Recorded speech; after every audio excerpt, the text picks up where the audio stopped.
নবীজির ভবিষ্যৎবাণী ছিল কি,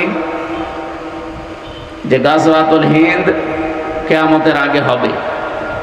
কিয়ামতের আগে হবে এ কথা নবীজি বলেছিলেন, যে মুসলমানদের সাথে ভারতের উগ্রপন্থী হিন্দু যারা, তাদের একটা যুদ্ধ হবে। হিন্দ মানে হিন্দুস্তান, গাজওয়া মানে বলেন। এই যে এই কথাটা ওরা নবীর কথা বিশ্বাস, মানে নবীকে বিশ্বাস করে না, কিন্তু নবীর এই কথা বিশ্বাস করে এত ভয়ে আছে। আর পাকিস্তান এদিকে এই যে বনিয়ানুম মারসুস, এইটার কারণে ওরা আরো ভীত সন্ত্রস্ত হয়ে পড়েছে। শেষ পর্যন্ত আমেরিকার মাধ্যমে মধ্যস্থতা করে যুদ্ধটা থামিয়েছে। ওরা যদি যুদ্ধ না থামাতো, আমার মনে হয় এই কয়েকদিনে আরো কত বিলিয়ন ডলার ওদের ক্ষতি হয়েছে ওদের দেশ থেকে। কারণ এক আমেরিকার সামাল দেবে কোন দিকে? ওদিকে ইউক্রেন, এদিকে ভারত, এরপরে আমাদের দেশটা নিয়ে যে সংবাদ স্বপ্ন তারা দেখছিল সবগুলো ভেস্তে যাচ্ছে। চীন, রাশিয়া, পাকিস্তান এদিকে যা আরম্ভ করেছে, ওদের অবস্থাও ভালো না। এই জন্যে আমাদের মনে হয় ভেতরে ভেতরে কিছু মানুষকে ওরা লাগিয়েছে। এই বাংলাদেশের সবচাইতে নিকৃষ্ট একটা দল, এটা নিষিদ্ধ হয়ে গেছে।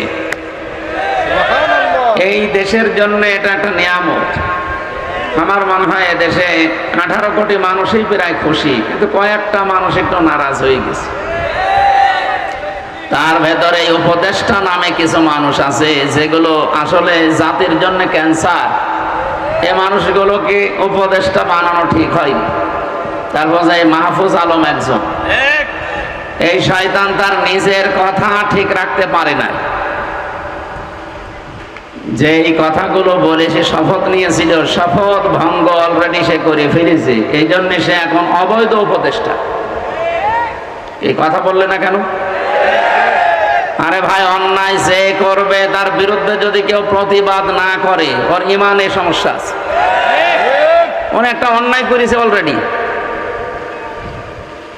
এই বাংলাদেশ থেকে ফ্যাসিবাদ বিদায় করার পর এটা নিষিদ্ধ করার জন্য যারা সবচাইতে বেশি ভূমিকা রেখেছিল, তারা ইসলামপন্থী মানুষ।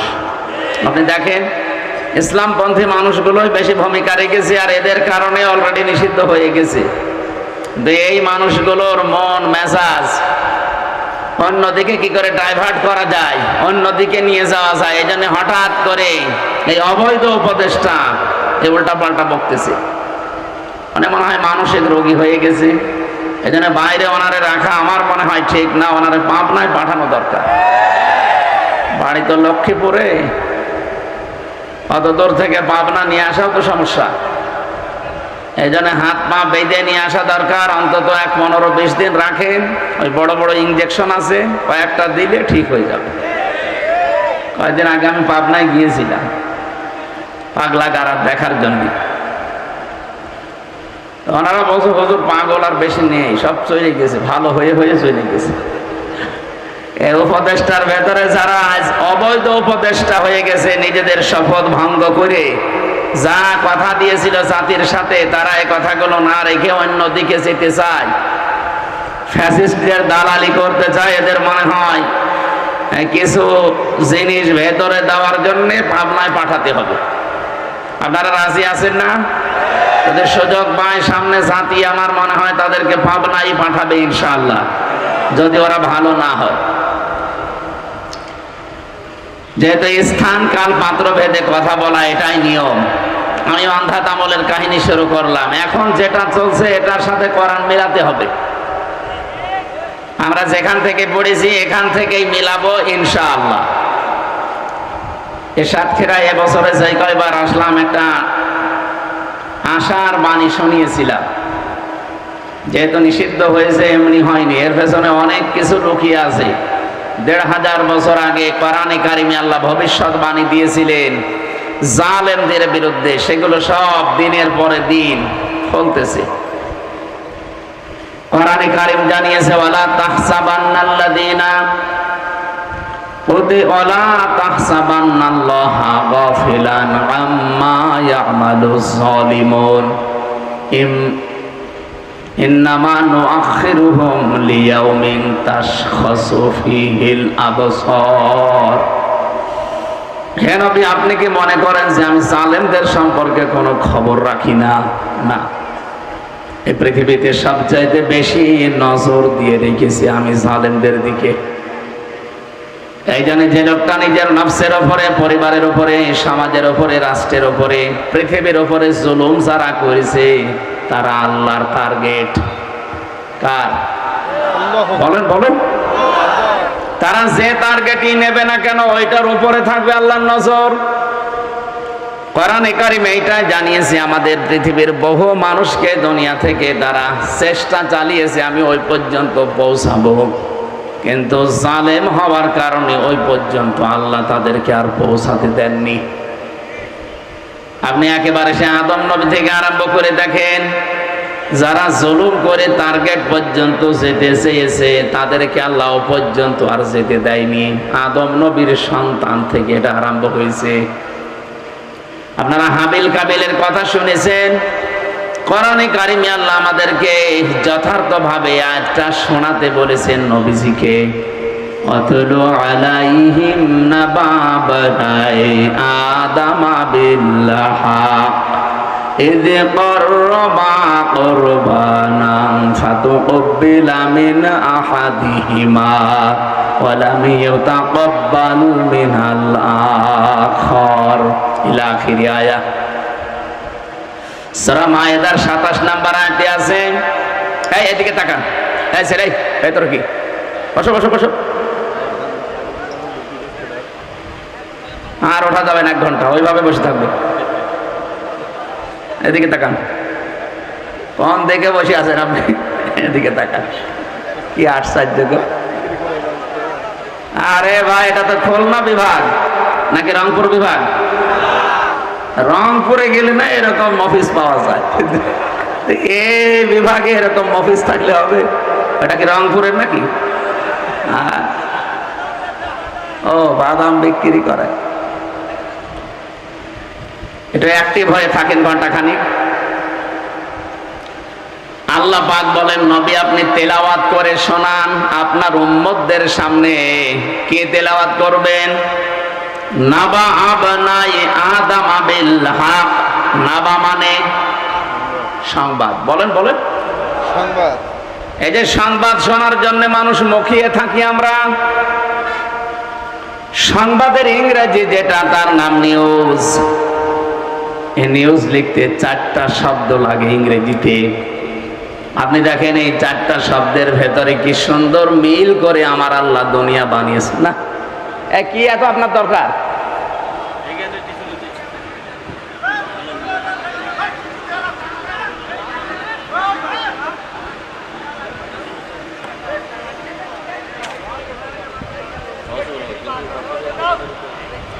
আর আপনি যদি নড়েন না, আপনার খবর আছে।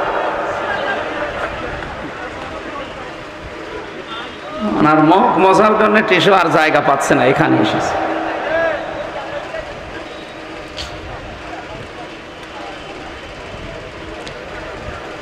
সাতক্ষীরাবাসী না, হবে না।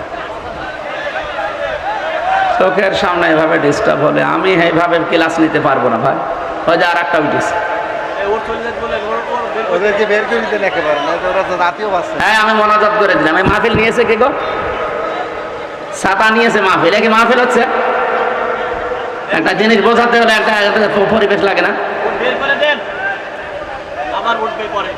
দেন, বের করে দেন। যেগুলো আছে ভেতরে ঝামেলা করছে বের করে দেন।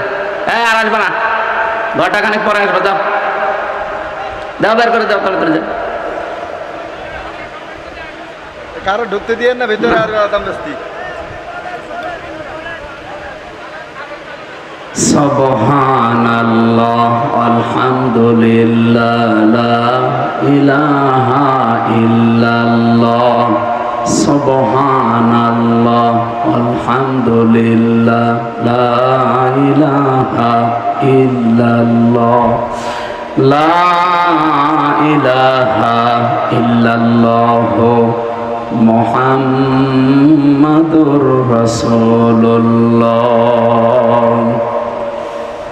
আমার ভাইরা, নাবা লিখতে যে 4টা শব্দ আমরা বলেছি, নাবা শব্দের বাংলা অর্থ দাঁড়ায় নিউজ, সংবাদ, ব্রেকিং নিউজ বলা হয় এটাকে। কোরআনে কারিমে নাবা নামে আল্লাহ একটা সূরাও দিয়েছেন, মহা সংবাদ নামে। এই মাত্র কোন ঘটনা ঘটে গেছে, এরকম ঘটনাকে আরবিতে নাবা বলা হয়। আপনি ইংরেজিতে যে শব্দটা বলছিলাম নিউজ, এন দিয়ে আপনি যদি এই দুনিয়াকে ধরতে চান তাহলে নর্থ ধরবেন। এন এর পরে আমরা দেখি নিউজ লিখতে ই লাগে, ই দিয়ে আপনি ইস্ট ধরবেন। এরপরে আরেকটা অক্ষর আছে ডাব্লিউ, ডাব্লিউ মানে ওয়েস্ট। এরপরে শেষে আছে এস, এস মানে সাউথ। এই 4 দিকের নাম দিয়ে আমার আল্লাহ এখানে বোঝাতে চেয়েছেন, হে নবী, তামাম পৃথিবীর জন্য আমি আপনাকে নবী করে পাঠিয়েছি। বলিয়া ইউহান্নাস ইন্নী রাসূলুল্লাহি ইলাইকুম জামিআ। লোকদেরকে আপনি বলেন তামাম দুনিয়ার সব জায়গার জন্য আমি তোমাদের কাছে আল্লাহর রাসূল হয়ে এসেছি। এই জন্য যত সংবাদ আপনার মাধ্যমে আমি দুনিয়ায় পাঠালাম, এটা শুধু মক্কার জন্য না, এটা শুধু আরব জাহানের জন্য না, দুনিয়া বলতে যা বোঝায় সব জায়গার জন্য আপনি সংবাদ বাহক। এই সংবাদগুলো আপনার মাধ্যমে আমি পাঠিয়েছি। যত সংবাদ এই কোরআনে দিয়েছি প্রায় 500 গুরুত্বপূর্ণ, তার ভেতরে এটাও একটা। আপনি আদম নবীর সন্তানদেরকে যে ঘটনা তারা ঘটিয়েছে দুনিয়ায়, ওই কাহিনীটা আপনার উম্মতের সামনে ওই ঘটনাটা শোনাবেন। কিভাবে শোনাবেন? বিল হাক্কি, যথাযথভাবে, যেভাবে আমি আল্লাহ বর্ণনা দিলাম এই সত্য কাহিনী, এইভাবেই শোনাবেন। আপনি স্মরণ করেন তো তারা 2 জন কি করেছিল? তাদের নিয়ে জীবনে একটা কোরবানি আমি আল্লাহ শরীয়তের বিধান দিয়েছিলাম। আমাদের যেমন পশুর গলায় ছুরি দেওয়া লাগে, ওই জামানায় পশু জবাই করে ওরা চাটিয়াল ময়দানে রেখে আসতো। যার টাকা হালাল, যার সম্পদটা বৈধ, আগুন ঝলক আসতো আগুনের, আকাশ থেকে ওটা পুড়িয়ে ফেলতো। মানুষজন বুঝতো যে এই লোকটা আসল ভালো মানুষ, এর সম্পদগুলো হালাল। তো যারটা চাটিয়াল ময়দানে রেখে আসলে এরকম ময়দানে আগুন আসতো না। ওই এলাকার মানুষ তখন বুঝে ফেলতো যে বৈধ না, এ অবৈধ সম্পদ দিয়ে কোরবানি দিয়েছে। আমার মাঝে মাঝে এই আয়াতের দিকে তাকালে মনে হয় বাংলাদেশে যদি এই শরীয়তটা থাকতো, কত সফি দরবেশ আমরা যে ধরা খেয়ে যেতাম। কত মানুষ তো ডান হাত বাম হাত নেই, বাবা শাহজালাল সব হালাল করে উপায় করছে। কথা বলছেন এখানে। মানিদ দামা লাইসা লাহু ফালাইসা মিন্না ওয়ালিয়াতাবাওয়া মাকআদাহু মিনান নার, মুসলিম শরীফের হাদিস। নবীজি বলেন, কোন ব্যক্তি যদি অন্যের জিনিস নিজের দখলে নিয়ে নেয় যেটা তার না, 2টা শাস্তির জন্য সে যেন রেডি হয়ে থাকে। ফালাইসা মিন্না, ওই দিন থেকে সে আমি নবীর দলভুক্ত নেই, বের হয়ে গেছে। 2 নম্বরে ওয়ালিয়াতাবাওয়া মাকআদাহু মিনান নার, সে যেন জাহান্নামে টিকিট কেটে নিজের একটা স্থান বরাদ্দ করে নিল। বলেন নাউজুবিল্লাহ। সাতক্ষীরাবাসী কি বুঝলেন এই হাদিস থেকে? যেটা আপনার ছিল না ওটা যদি আপনি দখলে রাখেন, আপনি নবীর উম্মত আর নেই। আগস্টের 5 তারিখের পরে বাংলাদেশে বহু মানুষ কিন্তু এই হাদিসের ভেতরে অলরেডি পড়ে গেছে। এক কথা বলেন না কেন? যেটা যার না সে কিন্তু জোর করে জবরদস্তি করে যেভাবে হোক নিজের দখলে অলরেডি রেখেছে। এমনকি চাঁদাবাজি করে হলেও, এ জেলায় হয়তো এখনো আরম্ভ হয়নি, কুষ্টিয়াতে অলরেডি এগুলো অনেকেই করেছে। যারা এগুলো করেছেন, আপনি যতই বড় দাড়ি রাখেন, 5 ওয়াক্ত না স্বামী ওসমানের মতো যদি 72 রাকাত তাহাজ্জুদ পড়েন, আপনি নবীর উম্মত আর নেই, বের হয়ে গেছেন। এখানে আলেম যারা আছে জিজ্ঞাসা করে বলেন তো এদের, যে নবীর উম্মত যদি কেউ না থাকে, ও নামাজ পড়লে, রোজা রাখলে, হজ করে আসলেও ওর জানাজা জায়েজ আছে? ও তো নবীর উম্মতই নেই। ওরে জানাজা দেবেন কি করে, কবরে রাখবেন কি বলে? বিসমিল্লাহি ওয়া আলা মিল্লাতি রাসূলিল্লাহ বলবেন যে আল্লাহর নামে রাসূলের দলে দিয়ে গেলাম। ও তো রাসূলের দলে আর নেই। এই চরিত্র এখানে যদি কারো থাকে, আমি জানি এরকম মানুষ এখানে আসে নাই, আর ওরা এখানে আসবেও না, কিন্তু এগুলো রেকর্ড হচ্ছে, তো এই জন্য বলছি, কেউ যদি এরকম চরিত্রের থেকে থাকেন, ওই সম্পদ আগে ফেরত দেবেন। এক কথা বলেন না কেন? আর আপনি যদি জেনে শুনে এরকম কোন মানুষের জানাজায় যান, কবর দিতে যান, আপনিও গুনাহগার, কারণ আপনি মিথ্যা সাক্ষী দিচ্ছেন। কি এটা বিসমিল্লাহি ওয়া আলা মিল্লাতি রাসূলিল্লাহ এটা সাক্ষী না? কেন এই মিথ্যা কথা বলা লাগবে? 3টা বছর আমি জেলখানায় ফাঁসির ওই কন্ডেম সেলের ভেতরে মাওলানা মামুনুল হকের সাথে ছিলাম। যেহেতু দিনের বেলায় আমরা বারান্দায় এক জায়গায় বসতাম, আর রাতের বেলা তালা লাগিয়ে দিত। আমার মনে হয় 3টা বছরের প্রতিদিন উনি আমাকে কথা বলতে ভোলেননি যে হামজা, বাইরে যদি যেতে পারি কোনো বেঈমানের জানাজা পড়াবো না। বেঈমান পান কোথায় আপনি? বেঈমান তো ভরা। ওই দিনে হাদিসটা শুনেছিলাম ওনার কাছে। আবি যাররিন রাদিয়াল্লাহু তাআলা আনহু قال قال النبي صلى الله عليه وسلم من ادعى ما ليس له فليس منا। এই যে মাঝখানে ফা শব্দটা আছে, যারা গ্রামার বোঝে, যারা পড়ায় দেখবেন ফা 19টা অর্থে আসে। আগের কোন কথা যদি আপনার জীবনে মিলে যায়, পরের যে শব্দ আল্লাহর নবী বা আল্লাহ বলতে চান, ওটা মাস্ট বি আপনার জীবনে হবে। আগের শব্দ ছিল কি? মানিদ্দাআ মা লাইসা লাহু। কোন ব্যক্তি যদি এমন জিনিসের দাবি করে নিজের দখলে রাখে যেটা তার না, ফালাইসা মিন্না, সে সঙ্গে সঙ্গে আমার দল থেকে বের হয়ে গেল। বলেন তো, এই দেশে আগস্টের 5 তারিখের পরে এই 9 মাসে কত মানুষ নবীর উম্মত থেকে খারিজ হয়ে গেছে? নাকি বেশি বলে ফেললাম? ঠিক আছে, মানে একেবারে 100% ঠিক আছে। ওয়ালিয়াতাবাওয়া মাকাদাহু মিনান নার, সে যেন জাহান্নামে নিজের একটা স্থান তৈরি করে নিল। আমার হাদিসটা পড়লেই কেমন যেন একটা দলের দিকে, আপনি আবার মনে করেন না যে ওই দলকে বলছে, মানে যাদের চরিত্র এরকম আমার মন শুধু ওই দিকে টেনে যায়। এদেশে এরকম দল নেই। সে 5 তারিখের পর থেকে তারা যে আরম্ভ করেছে আল্লাহর নামে, এখনো অনেকে চালিয়ে যাচ্ছে।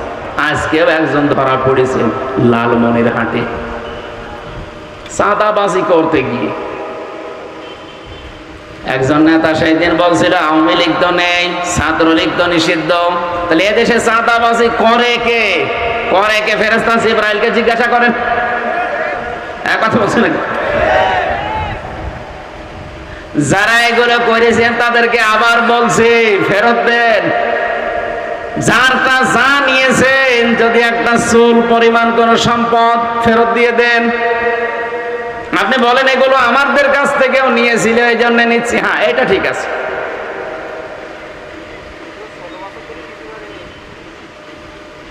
এই যে আমি পরে যে শব্দটা বললাম, এইটা ঠিক আছে। এতদিন যারা আমাদের কাছ থেকে নিয়েছে, ওই জিনিস আমারই ছিল, কিন্তু আমার কাছ থেকে কেড়ে নিয়েছিল বিভিন্ন উল্টাপাল্টা কাজ করে, হয় মামলা দিয়ে, নাই মিথ্যা সাক্ষী দিয়ে, নাই ভয় দেখিয়ে। এরকম কি হয়েছে বাংলাদেশে? এ জেলায় তো আরো বেশি হয়েছে। এজন্য যে জিনিস আপনারই ছিল কিন্তু আপনি হারিয়ে ফেলেছিলেন, অন্য কেউ দখলে নিয়েছিল, অথবা অবৈধ কোনো ভাবে এসে ওইটা নিয়েছিল, ওইটা যদি আপনি এখন আবার ফেরত পান, আপনার অসুবিধা নেই। এই হাদিসের টিকার ভেতরে দেখবেন, আমি বাইরে জেলে আসতে, জেল থেকে আমি মামুনুল হকের কাছে হাদিস শুনে বহুবার শুনেছি। এটা বাইরে এসে এই হাদিসগুলো আমি মিলিয়ে 61 নাম্বার হাদিস, যতগুলো টিকা আমি দেখেছি হাদিসের, সবগুলো এই যে যা বলছি বাংলায় এইটাই আছে। বিশ্বনবী জানিয়েছেন কোন জিনিস যদি তোমারই থাকে কিন্তু এটা হাত ছাড়া হয়ে গেছে, ওইটা যদি আবার তুমি ফেরত পাও তাহলে এই হাদিসের যে শাস্তি সেই শাস্তির আওতামুক্ত থাকবা। এই হাদিসের শাস্তি ছিল কি? যে আপনি নবীর উম্মত আর থাকতে পারবেন না, কিন্তু আপনার জিনিস যদি আপনি আবার ফেরত পান তাহলে এই হাদিসের শাস্তি আপনার জন্য না। এই যে ইসলামী ব্যাংক যারা দখল করে নিয়েছিল, ওইটা যাদের